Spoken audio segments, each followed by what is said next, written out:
2014 के बाद हारने की परंपरा शुरू हुई। हारने की परंपरा शुरू होने के बाद हाँ जीते ही है, मगर हारने की भी परंपरा हुई है। मान्यवर, हारने की परंपरा शुरू करने के बाद इन्होंने सबसे पहले ईवीएम को निशाना बनाया। आज मैं आपके माध्यम से सदन को और सदन के माध्यम से देश की जनता को बताना चाहता हूं, ईवीएम कौन लेकर आया इस देश में? मान्यवर, कौन लेकर आया? 15 मार्च 1989 को जब राजीव गांधी इस देश के प्रधानमंत्री थे, तब ईवीएम लाने का कानूनी बदलाव किया गया था। सुन लो, अब राजीव गांधी के ईवीएम के कानून का भी विरोध कर रहे हैं। मान्यवर, इसके बाद में, अरे सुनो ना क्या प्रक्रिया हुई। इसके बाद में ईवीएम के खिलाफ किसी ने याचिका करी।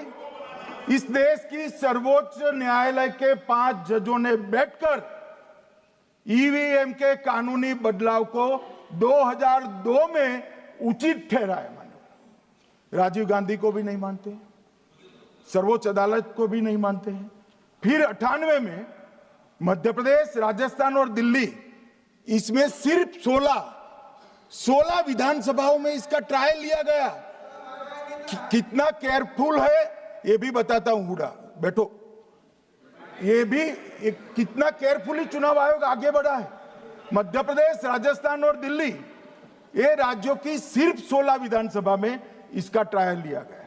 हर प्रकार से चेक कर ईवीएम का उपयोग सबसे पहली बार पूरे देश में 2004 में हुआ। 2004 का महत्व है माननीय, सबसे पहले 2004 में हुआ। पूरे लोकसभा चुनाव हमारे समय में ईवीएम का उपयोग हुआ। लाए राजीव गांधी, वहां से लेकर 2004 तक। और 2004 के चुनाव में कौन जीता भाई? वो जीत गए। उस वक्त ईवीएम की चर्चा बंद। 2009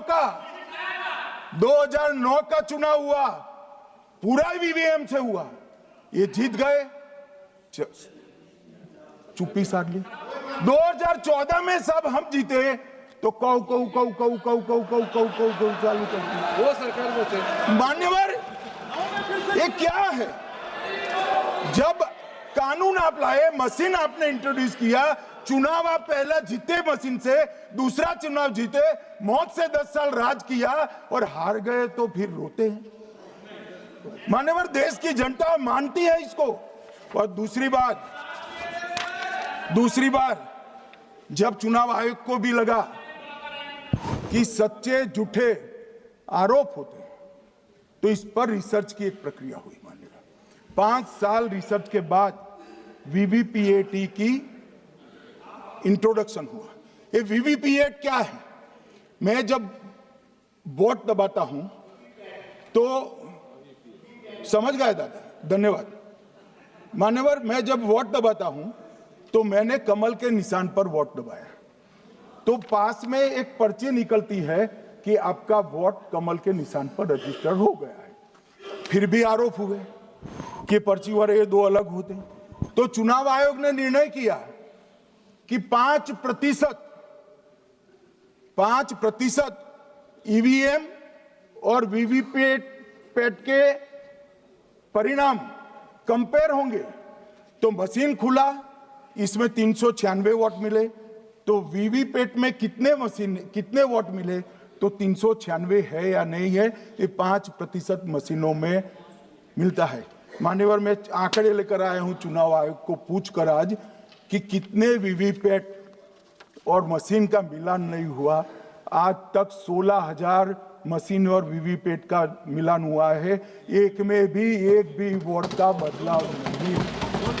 और ये जब मतगणना होती है तब उनके पोलिंग एजेंट बैठते हैं मान्यवर, परिणाम पर वो साइन करते हैं, दोनों प्रकार के, मशीन के और वीवीपीएटी के परिणाम पर भी साइन करते हैं मान्यवर।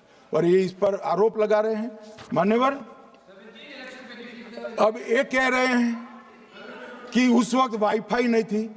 सबसे पहली बात, 2004 में वाईफाई आ चुकी थी, मगर फिर भी चलो मान लो, आरोप लगाते गए।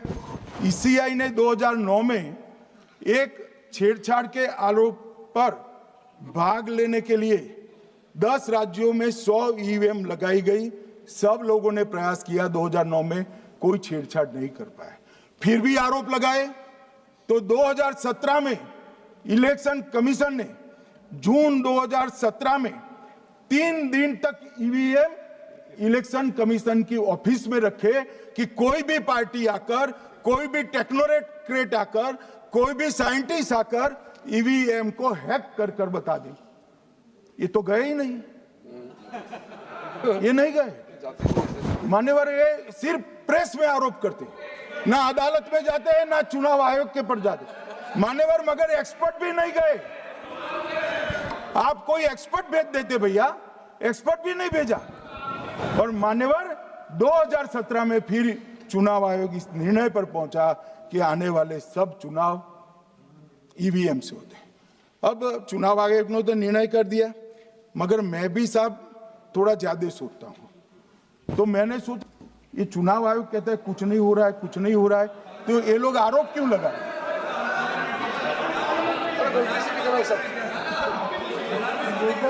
मान्यवर, मेरे शब्द कोई ऐसे हो तो काट दीजिए। काट दिया। राहुल जी, मान्यवर, मैंने सोचा कि भाई कुछ गलती नहीं है। मान्यवर, कोई गलती नहीं है तो ये लोग विरोध क्यों कर रहे हैं? फिर मुझे याद आया कि मान्यवर, जब इनके जमाने में चुनाव होते थे, बिहार और यूपी में सरकारें बनाती होती थी, पूरे के पूरे वोट के बक्से हाईजैक कर लिए गए। ईवीएम आने से ये बंद हो गया, ईवीएम आने से बंद हो गया। और मान्यवर, चुनाव की चोरी बंद हुई है, इसलिए पेट में दर्द हो रहा है। ईवीएम का दोष नहीं है, चुनाव जीतने का तरीका जनादेश नहीं था, करप्ट प्रैक्टिसेस थी, इसके कारण चुनाव जीतते थे। अब आज ये पूरे एक्सपोज हो चुके हैं। जब जनादेश पर चुनाव होता है तो आप जीत सकते हो, जीतो, स्वागत है उसका, मगर जब हारते हो तो अन्य कारण बताना, जैसे पहले मैंने कहा, ऐसा बताना, ये ठीक नहीं है। मान्यवर, कल मैंने लीडर ऑपोजिशन का भाषण स्वयं यहां बैठकर सुना है। पूरा भाषण उनका धागों में उलझ गया,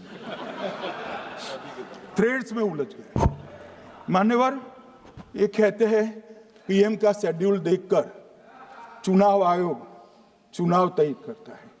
मेरा सभी सांसद महोदय से करबद्ध निवेदन है कि चुनाव होने के पहले के 1 महीने पीएम का शेड्यूल, और पीएम को लगभग 24 और 16 कितना होता है, 40 महीना हो गया। इसमें से किसी भी 1 महीने का शेड्यूल दिखाओ। पीएम की गति ही इतनी है, कोई भी महीना उठाओगे तो इतने ही प्रवास करते हैं। मानवर, इसको चुनाव का कोई लेन देन नहीं है।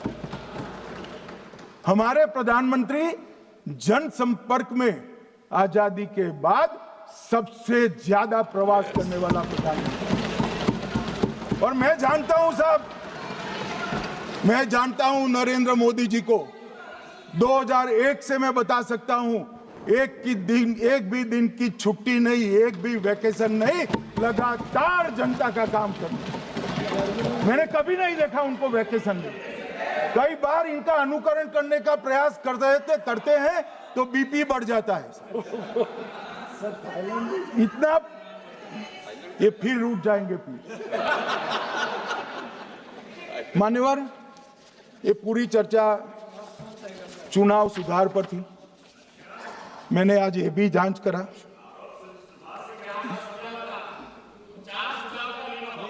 सुनो ना, जरा धैर्य रखो भाई। मान्यवर,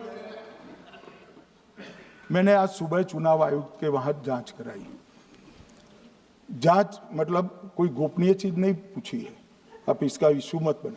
मैंने ये पूछा कि चुनाव सुधार के लिए मई 2014 के बाद कौन सी पार्टी से कितने आवेदन आपको मिले, क्योंकि चुनाव सुधार जो करना है इसकी प्रक्रिया क्या है। मान्यवर, चुनाव सुधार सभी राजनीतिक दलों के साथ चर्चा कर चुनाव आयोग भारत सरकार के विधि मंत्रालय को भेजता है और विधि मंत्रालय इसका कानून बनाकर संसद के सामने रखता है। ये प्रक्रिया है। तो मैंने सोचा कि इतना बड़ा हो हल्ला हुआ तो ढेर सारे चुनाव सुधार कांग्रेस पार्टी ने दिए होंगे, तो मैं जरा उसका पूछा कर दूं, लगे हाथ तो इसकी भी बात कर लूं। इसमें गोपनीय क्या है?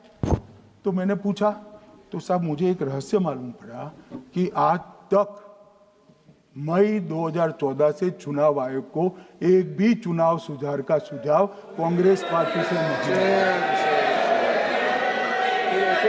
मान्यवर,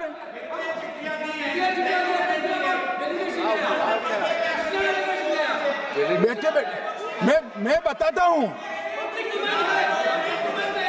मान्यवर, मैं जवाब पूछोगे क्या?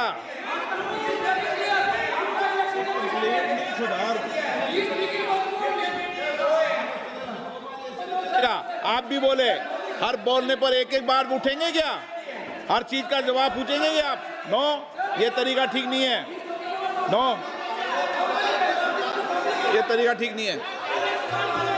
नो, नो माननीय सदस्य, प्लीज बैठिए, बैठिए, बैठिए, बैठिए, बैठिए, बैठिए, बैठिए, बैठिए, अच्छी परंपरा रखें।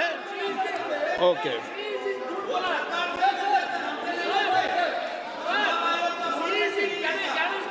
नो नो प्लीज, हर 2 मिनट नहीं उठते। अच्छी है।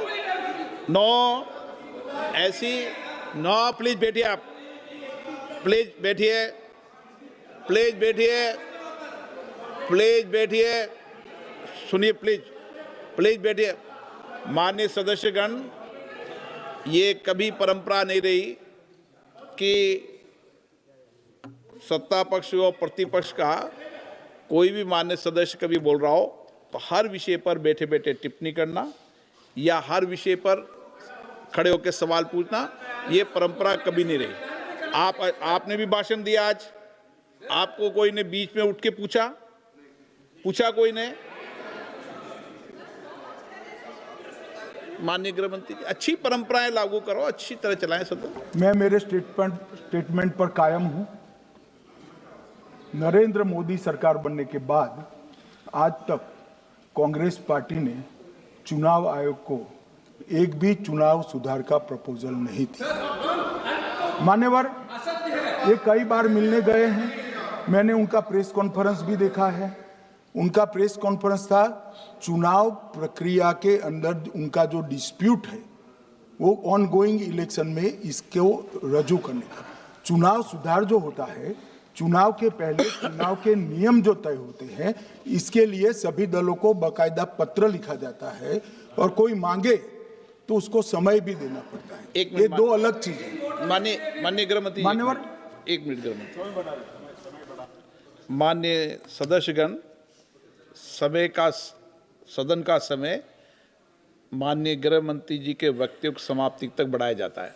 माननीय गृह मंत्री जी। मान्यवर, कर विपक्ष के नेता ने 3 सवाल पूछे थे और 4 सुझाव दिए थे। पहला सवाल था मुख्य न्यायाधीश को चुनाव आयोग चयन समिति से बाहर क्यों निकाला गया, पहला सवाल था।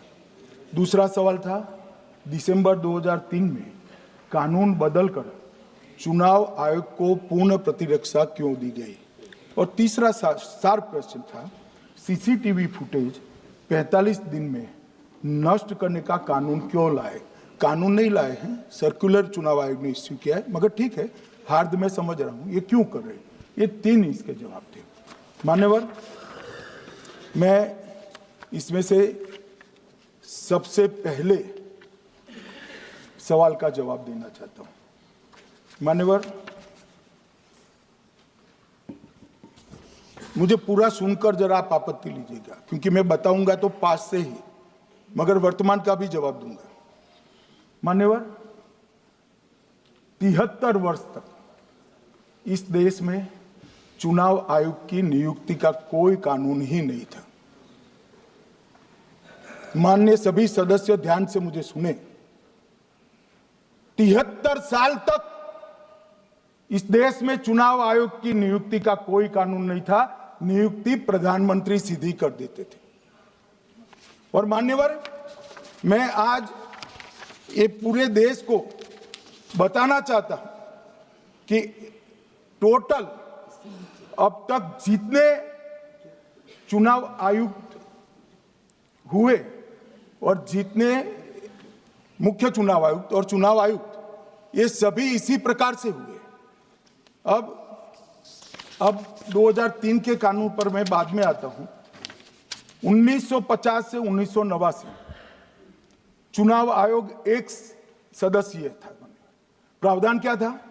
कोई कानून नहीं था। प्रधानमंत्री जी फाइल भेजते थे राष्ट्रपति जी को और राष्ट्रपति जी नोटिफिकेशन बहाल नहीं करते। तो भाई उस वक्त बरोबर चुनाव था, सबसे अच्छा था। नहीं, मैं ये नहीं पूछता नियुक्ति की प्रक्रिया। मान्यवर, पूरा उनका 55 साल प्रधानमंत्री जी ने ही चुनाव आयुक्त को नियुक्त किया, तब तक कोई सवाल नहीं था। और नरेंद्र मोदी करते हैं तो उन पर सवाल उठाते हैं, मगर हमने तो ऐसा भी नहीं किया मान्यवर। फिर 89 से 91, जब 89 में चुनाव आयुक्त उनकी सुनते नहीं थे, तो पहली बार उस पर ब्रेक लगाने के लिए चुनाव आयोग को बहुत सदस्यीय बनाया गया। ये बिहार के चुनाव के कारण ही हुआ, परंतु वो भी प्रधानमंत्री की फाइल से ही अपॉइंट होते हैं। और मान्यवर, 21 चुनाव आयुक्त, कमिश्नर और मुख्य चुनाव आयुक्त, और 21 और 29 इस प्रकार से हुए जिसमें कोई प्रधानमंत्री जी ही रखते थे। कांग्रेस पार्टी ने ही ये परंपरा बनाई थी, कानून भी कांग्रेस पार्टी ने बनाया था। मगर आज आरोप करना है इसलिए आपने चुनाव चोरी कर लिया, चुनाव चोरी कर लिया, चुनाव चोरी कहने से कुछ नहीं होता। जनता हमको सुनती है भाई, और हम जवाब भी देते हैं। मान्यवर, ये 50 से लेकर 2023 तक कोई कानून नहीं। बाद में 2023 में एक अनूप बरनवाल बनाम भारत सरकार मुकदमा हुआ। उसमें सुप्रीम कोर्ट ने कहा कि भाई चुनाव आयुक्त की नियुक्ति थोड़ी पारदर्शी होनी चाहिए। सुझावी था, ऑर्डर नहीं था। हमारे सॉलिसिटर जनरल ने वहां कंसेंट दी, तो उन्होंने कहा कि भाई हमें कानून बनाने में थोड़ी देर लगेगी और हमें इस पर कंसल्टेशन भी करना पड़ेगा, चुनाव आयोग से भी करना पड़ेगा। तो उन्होंने कहा ठीक है, अगर आप सहमत हैं, मैं जजमेंट और आर्गुमेंट पढ़कर अगर आप सहमत हैं तो जब तक कानून नहीं बनता, चीफ जस्टिस ऑफ इंडिया की अध्यक्षता में एक कमेटी बने और प्रधानमंत्री और विपक्ष के नेता इसके मेंबर। हमें कोई आपत्ति नहीं थी, हमने हाँ बोला सर। और विपक्ष के नेता भी थे, प्रधानमंत्री थे और सीजे। 2023 में कानून बन गया। कानून क्या बना? विपक्ष के नेता, प्रधानमंत्री तय करेंगे, वो एक मंत्री और स्वयं प्रधानमंत्री, ये 3 लोग बैठकर चर्चा कर मेरिट्स में चुनाव आयुक्त और मुख्य चुनाव आयुक्त की नियुक्ति करेंगे। मान्यवर, हमारे टाइम में तो और पारदर्शी, ये कह रहे हैं हमारा तो 33% ही हिस्सा है। भाई 33% तो है ना, हमारा तो हिस्सा ही नहीं था। और मान्यवर, मैं रिकॉर्ड से बताता हूं, 2012 में सीयूसी की नियुक्ति होनी थी। अडवाणी जी ने सुझाव दिया लिखकर कि एक प्रणाली बना जाए, नहीं बनाया और बीएस संपत जी को सीधा चुनाव आयुक्त बना दिया। उसके बाद में भी एक व्यक्ति कैसे है इसकी चर्चा है। नवीन चावला, जिसको आपातकाल की भूमिका पर शाह आयोग ने कहा था ये निष्पक्ष नहीं है, उनको मुख्य चुनाव आयुक्त बना दिया। जबकि मुख्य चुनाव आयुक्त गोपाल स्वामी ने इनके खिलाफ पक्षपात के सबूत भी भेजे, खारिज कर दिया। मान्यवर, सुने नहीं। हमारे समय में ऐसा कभी नहीं हुआ है। हमारे समय पर विरोध होता है, मगर पक्षपात के सबूत किसने नहीं दिए हैं। और भाई, जहां तक 66% और 33% का सवाल है, आप कह रहे हो कि वहां 2 लोग होते हैं और आप 1 होते हैं, ये तो हम तय नहीं करते हैं। 140 करोड़ की जनता तय करती है कौन 66 होगा और कौन 33 होगा। यहाँ कौन बैठेगा वो तो 140 करोड़ लोग तय करते हैं, वो आपके लिए तय करोगे तो आप 66 हो जाओगे, मगर आप तो 100 रख कर गए थे, हमने उसको 33 दे दिया। मान्यवर ये क्या सवाल उठाते, और वो समझते हैं कि मैं बोलता हूं तो बस ये ब्रह्म वाक्य होगा। ऐसे नहीं होता है मान्यवर, हर चीज के तर्क होते हैं। इनका जो भाषण तैयार करते हैं वो भी ठीक से नहीं करते, रिसर्च नहीं करते मान्यवर। इन्होंने सीसीटीवी फुटेज 45 दिन में इलेक्शन कमीशन ने नष्ट करने का निर्णय किया, इस पर आपत्ति उठाई। मान्यवर, जन प्रतिनिधित्व अधिनियम 1951 की धारा 81 में एक प्रावधान है। प्रावधान क्या है? उम्मीदवार चुने जाने के बाद 45 दिन में चुनाव याचिका दायर कर सकते हैं। 45 दिन के बाद इसको कोई चुनौती नहीं दे सकता। ये नियम 1991 में बना, तब उस वक्त सीसीटीवी फुटेज नहीं था। सीसीटीवी फुटेज बाद में चुनाव आयोग ने एक सर्कुलर से रूल्स में बदलाव कर ऐड किया। अब किया क्या है चुनाव आयोग ने?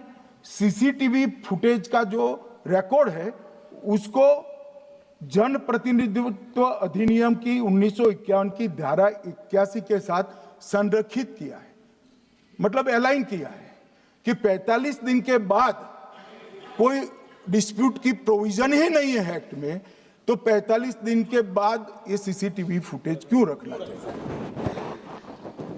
अब इतनी सादी समझ नहीं है सब, मैं क्या कर सकता हूं? सब समझ के कोई इंजेक्शन नहीं होते जो भड़ाम से दे दिया। मान्यवर, ये धारा 81 1951 से है, मगर पहले पर्चियों से होते थे तो पर्ची के लिए थी। अब सीसीटीवी फुटेज का कैमरा आ गया तो सीसीटीवी फुटेज ऐड कर दिया।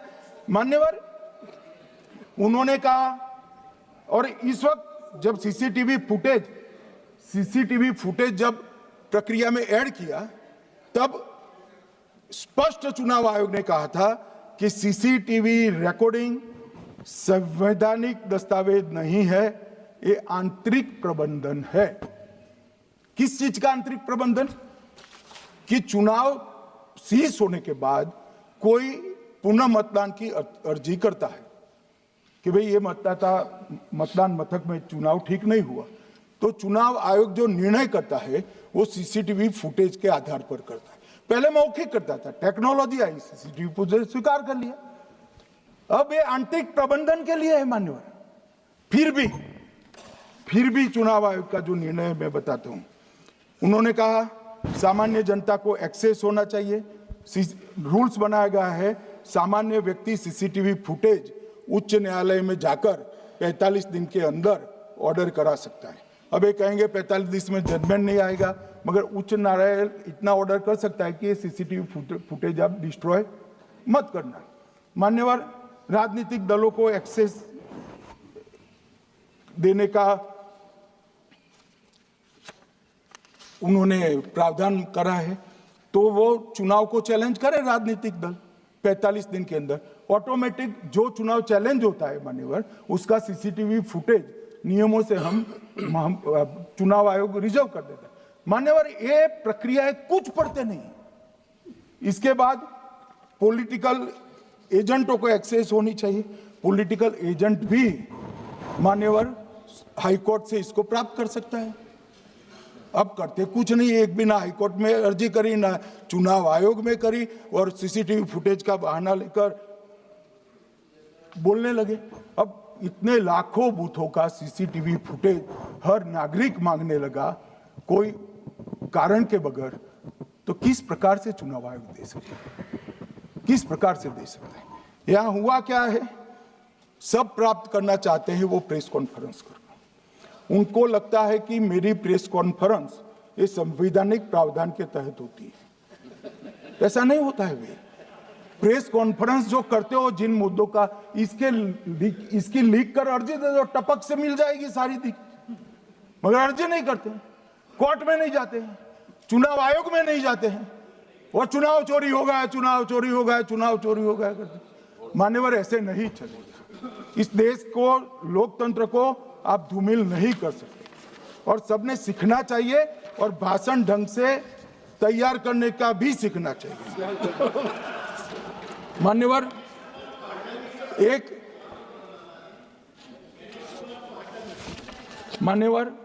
एक उन्होंने कहा सीईसी को 2003 में कानून बनाकर इम्यूनिटी दी है। मान्यवर, representation of the people act 1950 में ही ईसीआई के अधिकारियों को जो इम्यूनिटी प्राप्त है उससे जरा भी बढ़ोतरी नहीं करी। हमने सिर्फ रिप्रेजेंटेशन ऑफ 1951 के एक्ट को पुनरावृत्ति की है। मान्यवर, आरपीए एक्ट की धारा 32 और आरपीए एक्ट 51 के सुधार की धारा 146C कहती है कि चुनाव आयोग के कोई भी अधिकारी जिसमें इलेक्शन कमिश्नर आ जाते हैं, इस पर कोई मुकदमा चुनाव प्रक्रिया के लिए नहीं चल सकता।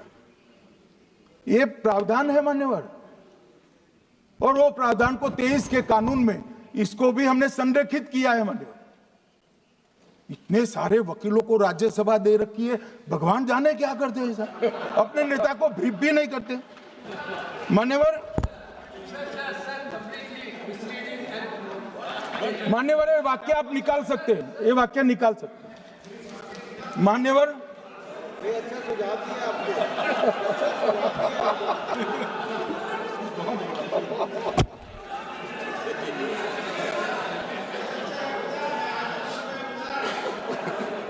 मान्यवर, फिर ये सब हो रहा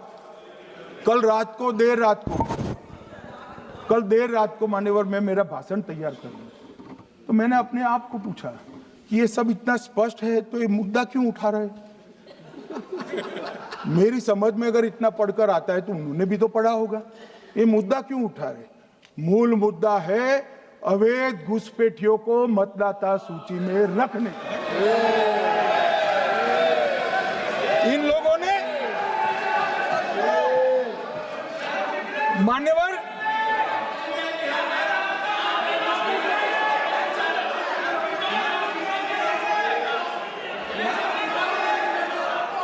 माननीय सदस्य, आपका भाषण भी सबने शांति से पूर्ण सुना है।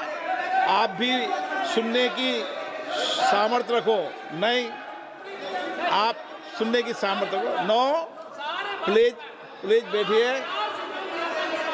बैठिए,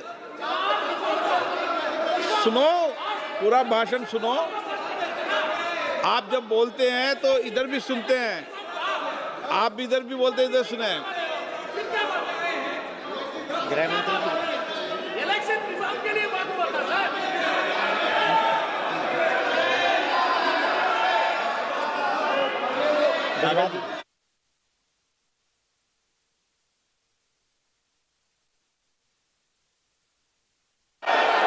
माननीय सदस्य, आप जब बोलते हैं तो इधर भी सुनते हैं, पूरे सुनने की क्षमता रखो। सर, ये लोग डर गए हैं, जवाब नहीं सुन सकते हैं। इतना दिनों से देश के सामने में झूठ फैला करके इन्होंने गुमराह करके चर्चा मांगा। आज गृह मंत्री जी एक बात का जवाब दे रहे हैं, ये भाग गए, डर गए, सुन भी नहीं सकते। ये अगर ये सुन नहीं सकते हैं, इतना दिनों से संसद का समय बर्बाद क्यों किया? अगर सच्चाई नहीं सुन सकते तो इतना दिनों तक सड़कों पर संसद का समय लोगों को भ्रम फैला करके क्यों समय बर्बाद किया? ये दिखा रहे, हमको मालूम था ये भागने वाले हैं। सच्चाई को सुनना चाहिए, सच्चाई को सुनना चाहिए। और जब सच्चाई सामने में आया तो डर गए, सुनने का कैपेसिटी तक नहीं है और इतना गुमराह किया। पिछले सेशन का पार्लियामेंट सेशन इन्होंने तबाही किया, मॉनसून सेशन को भी इन्होंने बर्बाद किया इसी मुद्दे पर, और ये हमारे शीतकालीन समय को भी इन्होंने 2 दिन बर्बाद किया। आज बारीकी से जब बता रहे थे ये लोग भाग गए, ये तो ठीक नहीं है।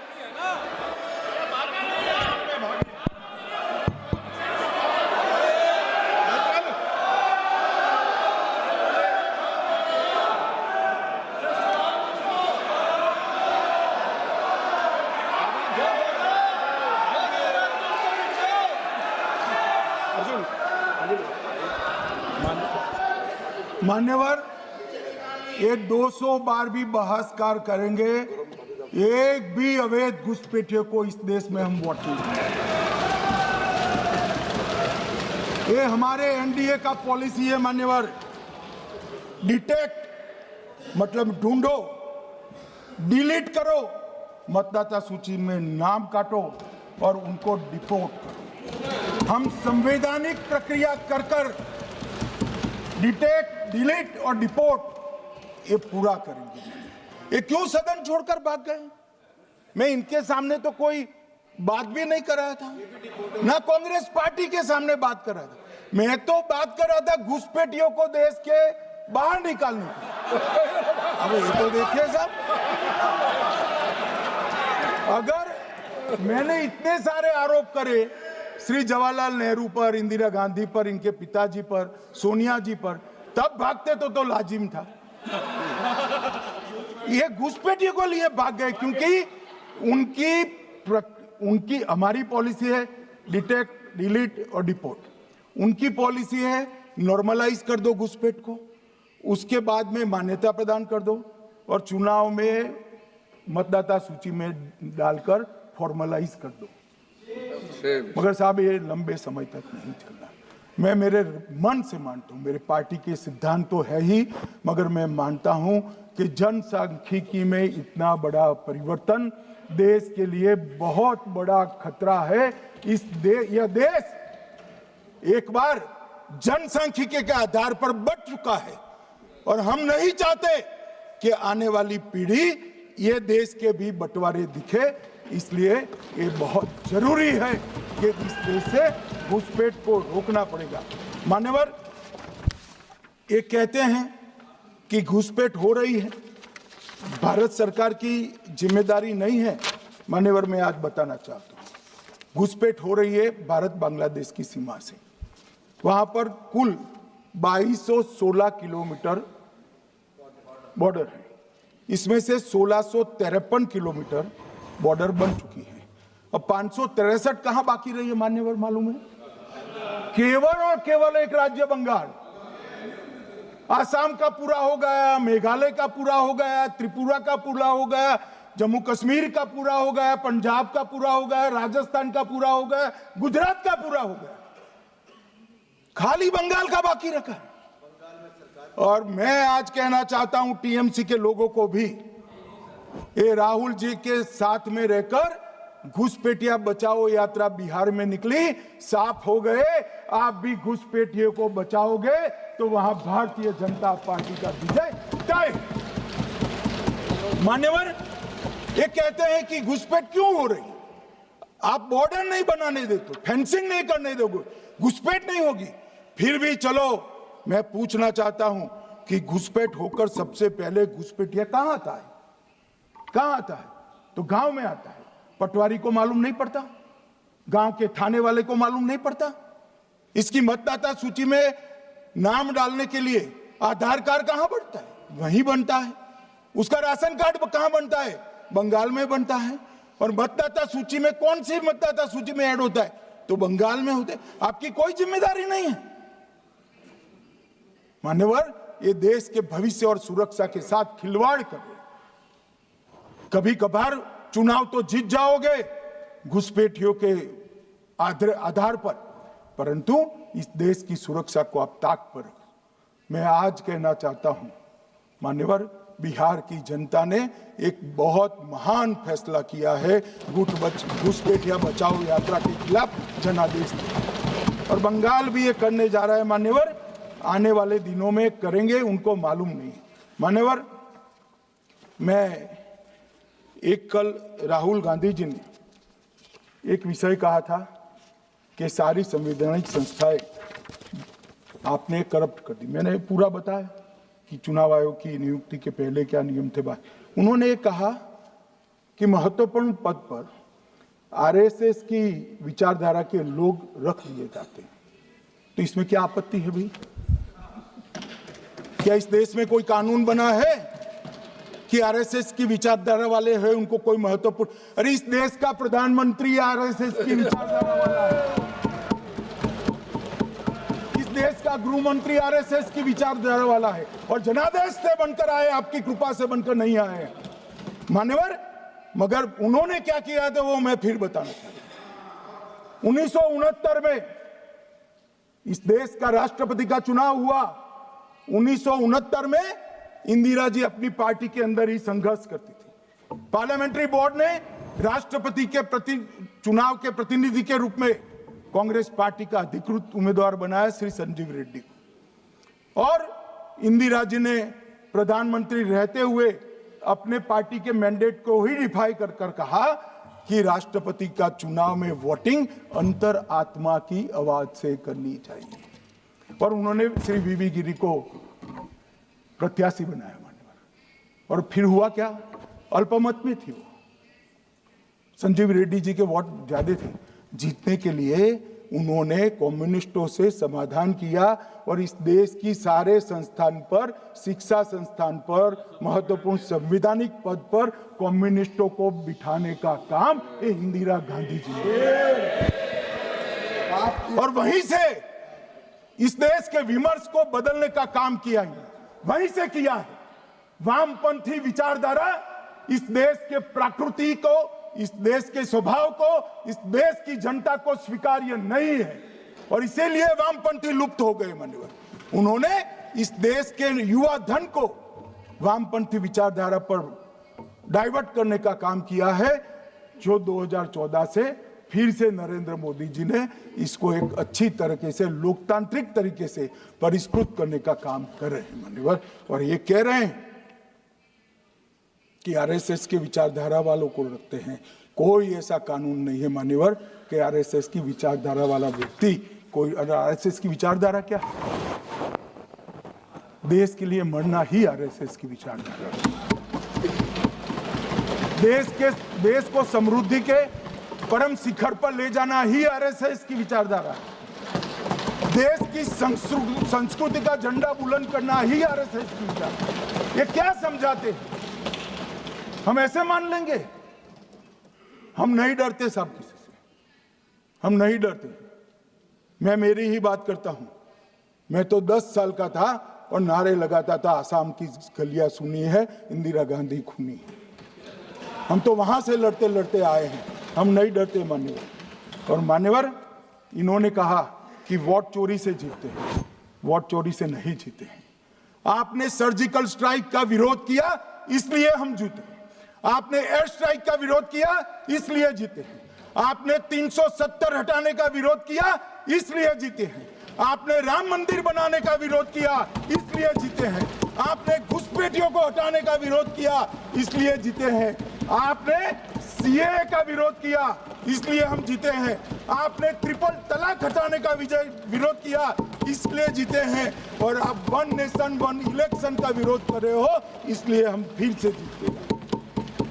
माननीय 60 करोड़ गरीबों के घर में इस देश के प्रधानमंत्री जी ने घर पहुंचाया, गैस पहुंचाया, पानी पहुंचाया, शौचालय पहुंचाया, 5 किलो अनाज मुफ्त पहुंचाया और 5 लाख तक की दवाइयां मुफ्त कर दी। क्या समझते हैं कि वोट चोरी कर जीते हैं? इस देश के इंफ्रास्ट्रक्चर को 40 साल देख लीजिए और हमारे 11 साल देख लीजिए, इंफ्रास्ट्रक्चर को 3 गुना बढ़ाने का काम हमारे प्रधानमंत्री नरेंद्र मोदी, और इसलिए जनता हमें जिताती है। और मैं तो अभी भी कहना चाहता हूं, चले गए हैं मान्यवर, मैं अभी भी कहना चाहता हूं, यार कांग्रेस पार्टी तुझे टिकट तो देती नहीं है मान्यवर, मैं अभी भी कहना चाहता हूं, एसआईआर का विरोध करोगे तो बिहार की जगह बंगाल और तमिलनाडु में भी साफ। मान्यवर, इस 140 करोड़ की जनता का जनादेश ईश्वर का आदेश होता है। हमारे यहाँ तो कहते हैं ना कि जनता ही जनार्दन होती है, तो जनता का फैसला श्री कृष्ण का फैसला होता है, जनार्दन का फैसला। और वो जनता के फैसले को ये लोग वोट चोरी इस तरह की भाषा का प्रयोग करते हैं। जनता देख रही है, जनता आंख मूंद कर नहीं बैठी। मान्यवर, मैं तो धन्यवाद करना चाहूंगा हमारे पार्लियामेंट्री अफेयर्स मिनिस्टर का कि इन्होंने तो एक अलग रास्ता कर SIR पर चर्चा कर ली, वरना इनका झूठ एक तरफा जनता में जा रहा था। आज आपने भी मुझे इतना विपुल मात्रा में समय दिया, जरूरत पड़ी वहाँ प्रोटेक्शन भी दिया, मुझे संरक्षण दिया, इसलिए मैं आपका भी धन्यवाद करना चाहता हूँ। और अंत में फिर से एक बार श्री राहुल गांधी के भाषण लिखने वालों को कहना चाहता हूँ कि तथ्य ढंग से ढूंढ कर लिखे, इनकी यहाँ पर तकलीफ होती है।